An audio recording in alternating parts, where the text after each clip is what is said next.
Paya Lebar Airbase. This happened during my time spent in Paya Lebar Airbase.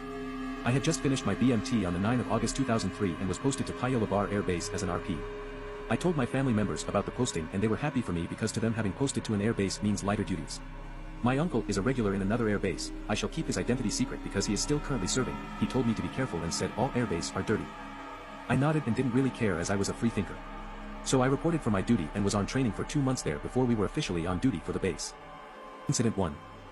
On OJT and we had prowling duties. Me, A and L was grouped together to prowl the inner base. At first we are afraid because inner base was well known for those dirty things and we had to go through a long stretch of road without lights by foot. We call that stretch Twilight Zone. Upon entering we lost sight of our surroundings. It was total darkness and the only light we had was the super beam torch. It is a super torch light in a gun form. It shoots bright lights at places you point at. Now the story begins. As we were walking I was playing with light gun and shooting into the forest. Suddenly L spotted something and told us about it. Me and a claim it was nothing and we should just go on, but L was sure he saw something. So we pass him the light gun and wanted to search deeper into the forest when suddenly the light gun malfunctioned. OMG, we are stranded without lights in the Twilight Zone.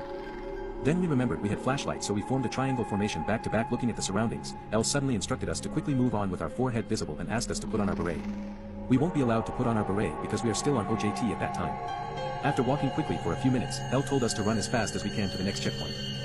After reaching he told us there was a lady in white in the forest looking in our direction and it was following us when we moved off, and the reason for putting on the beret is because the crest on it was blessed and will protect us from dirty things.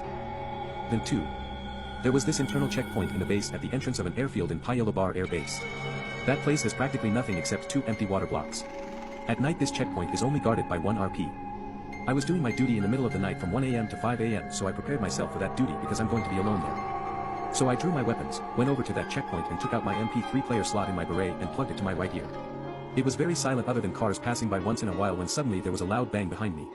To my surprise the water block behind moved from its position. I raised my weapon and walked slowly towards the checkpoint and found nothing there. I looked around me and realized there wasn't anyone within 100 meters around me. Pulled back the block to its original position and went back to where I was standing. I was already thinking why would it move, but did not think too much as I didn't want to scare myself. 10 minutes later there was this loud bang again. The water block moved again.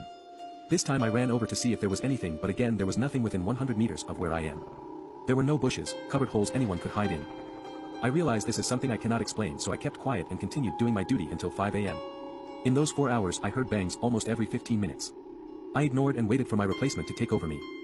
Finally he came and I went back to base. I called him when I reached back and asked him if the water blocks were out of place, but he told me they were all in place. Luckily that was the last time I did duty at the checkpoint.